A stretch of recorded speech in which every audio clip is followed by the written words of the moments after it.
చల్లటి రావి చెట్టు నీడను చేరి ప్రయాణం చేసి వచ్చిన భక్తులందరూ సేదతీరి దిగువన ఉన్న ఆవు నేతితో కూడిన దీపాన్ని తీసుకుని ముందుగా శివుని సమక్షంలో దీపాన్ని వెలిగించుకుని భక్తితో నమస్కరించుకుని సింహాచలం కొండ ఎక్కడం ప్రారంభిస్తారు భక్తులందరూను. శివుడు ఆజ్ఞలేందే చీమైనా కుట్టదు కదా. అవిగో మెట్లు. ఈ కాసిని మెట్లు ఎక్కి ఆ ద్వారం గుండా లోపలికి వెళ్ళగానే మనకి ఎడం పక్కగా హనుమంతుడు ముందు దర్శనమిస్తాడు. చూద్దాం, వస్తారా? రండి. నిదానంగా నడుచుకుంటూ ముందు ఆ 4 మెట్లు ఎక్కి హనుమంతుడిని చూద్దాం. అడిగో అంజనీసుతుడు దర్శన భాగ్యం చేతనే ధైర్యాన్ని ప్రసాదిస్తాడు. నాగమణి నా స్నేహితురాలు చూస్తోంది. తను మెట్లు ఎక్కుతూ నేను వస్తున్నానా లేదా అని వెనక్కి తిరిగి చూస్తూనే ఉంది. మీతో నేను భారతీ గరిమెళ్ళ. దాదాపు 1000 మెట్లు. కానీ మెట్లు ఎక్కుతున్నంతసేపు వాతావరణం ఎంతో ఆహ్లాదంగా ఉంటుంది. రాను పోను భక్తులతో కళకళలాడుతూ ఉంటుంది. మెట్ల మార్గమంతా గలగలా నీరు పారుతున్న ధ్వని చెవులకు ఇంపుగా అనిపిస్తుంది. ఆ గోడ మీద నుంచి తొంగి చూసామనుకోండి, ఆ నీటిని చూడవచ్చు.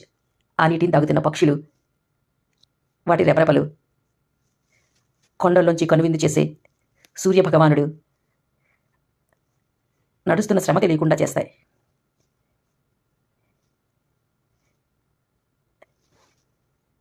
అక్కడక్కడ దేవుడు కూడా దర్శనమిస్తూ ఉంటాడు.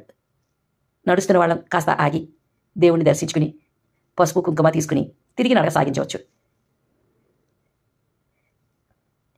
నా చిన్ననాటి నుంచి ఇవే మెట్లు.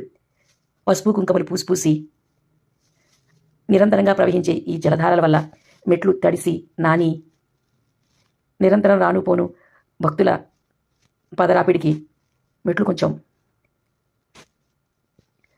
పాడవుతూ ఉండడం వల్ల భక్తుల సౌలభ్యం కోసం రానుపోను మార్గాన్ని వేరు చేస్తూ ఈ పాత మెట్లకి ఇరువైపులా ఇప్పుడు కొత్తగా మెట్లను కడుతున్నారు. ముందు ఈ మెట్లనే ఉపయోగించాలి.